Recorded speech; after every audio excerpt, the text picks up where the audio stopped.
Ninawaahidi mkitupea hiyo kazi mtaona vile nchi itaenda. Because we need to clean our country, we need to restore the faith of government so that people can trust the government again. Mkitupea hiyo kazi mtaona jinsi nchi itakavyoenda. The country needs to be cleaned up. We need to restore trust between the citizens and the government. That is what Matiang is calling for.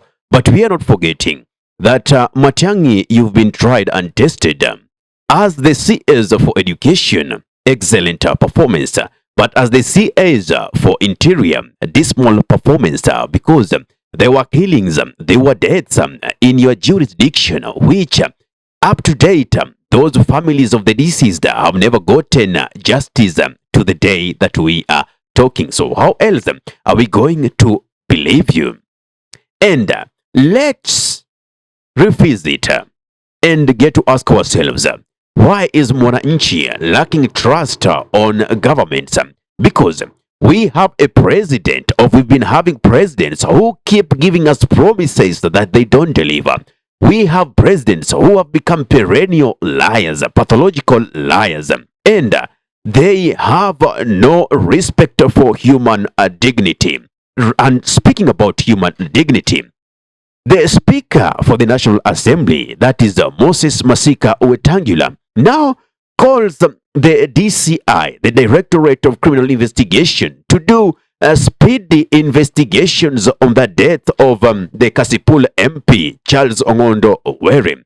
Does it mean that the death of Were is so important as compared to the deaths of the Kenyans and demonstrators who lost their lives on June 25th, 2024, and whom we saw clearly through the BBC documentary dubbed Blood Parliament, the faces of the police officers and the KDF officers who actually did shoot and kill the protesters?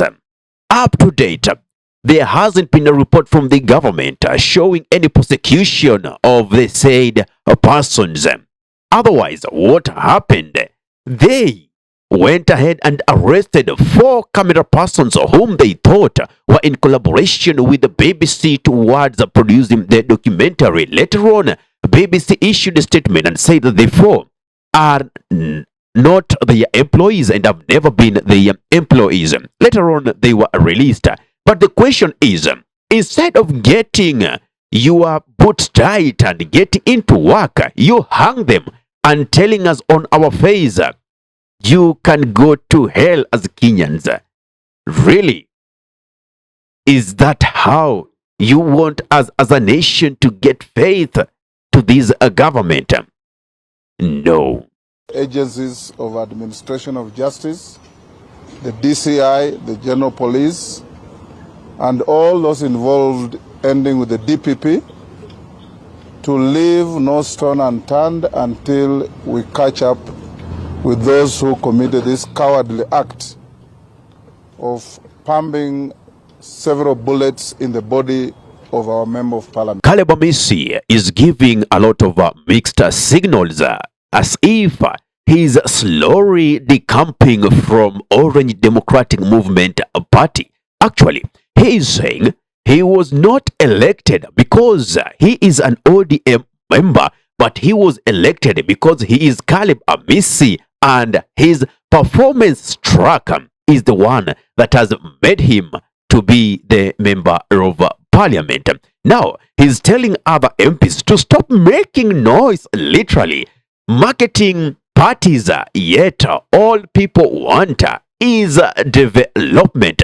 He even went ahead and said he is the only member of parliament from ODM that hasn't met with the President William Samoei Ruto since he was bestowed the responsibility of becoming the president of Kenya. And even he challenges anyone who has seen any picture of him with the President William Samoei Ruto to produce it.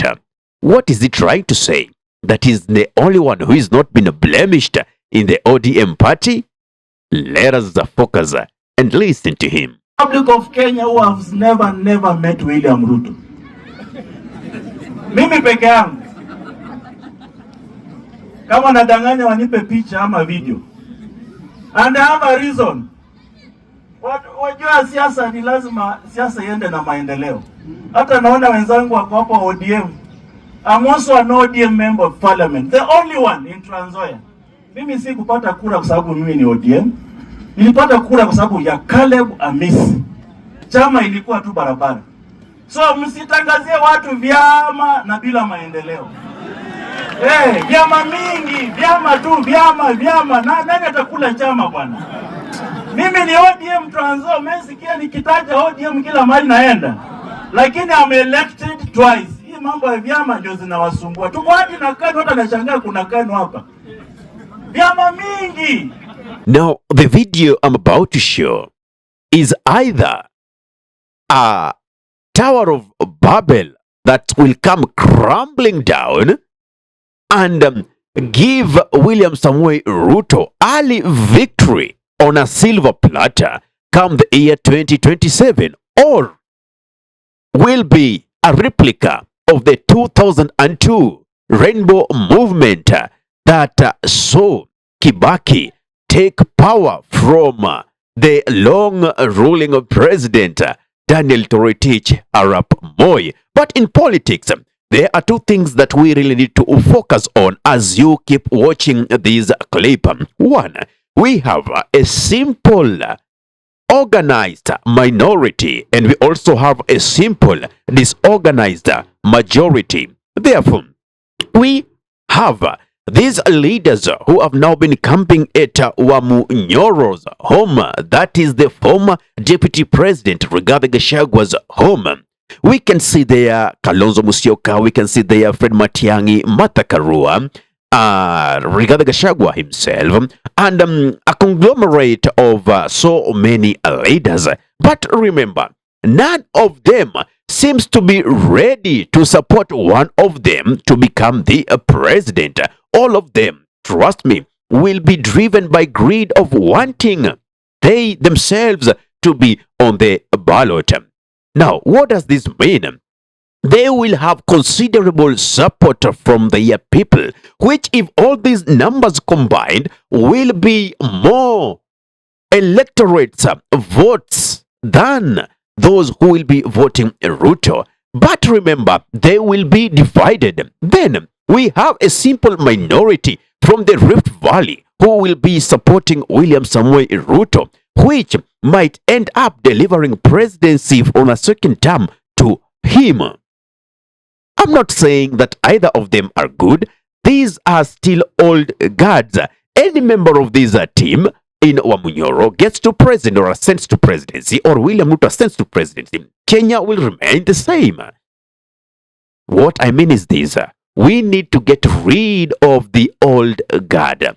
We have an approximate of untapped or unregistered 8 million hoping votes from the youth. During elections, where do they go to? It is time to arm yourself with identification cards so that when the IEBC will be fully constituted and ready to discharge their mandate, we register as voters and find fresh bloods direct from the MCAs, MPs, women representatives, senators, governors. Let us make a total overhaul in this system. Then shall we say we have changed the nation. Give me your thought in the comment section below. If you love content of this nature you're watching from our YouTube channel, kindly subscribe and press notification button so anytime that we are live or upload content of this nature, you'll be the very first person to be notified. Ahmed Khalif is my name for the unscripted talks here in DURB Radio. Assalamu alaikum wa rahmatullahi wa barakatuhu. Kwa timba kali za Afrika, DURB Radio ndio mpango mzima.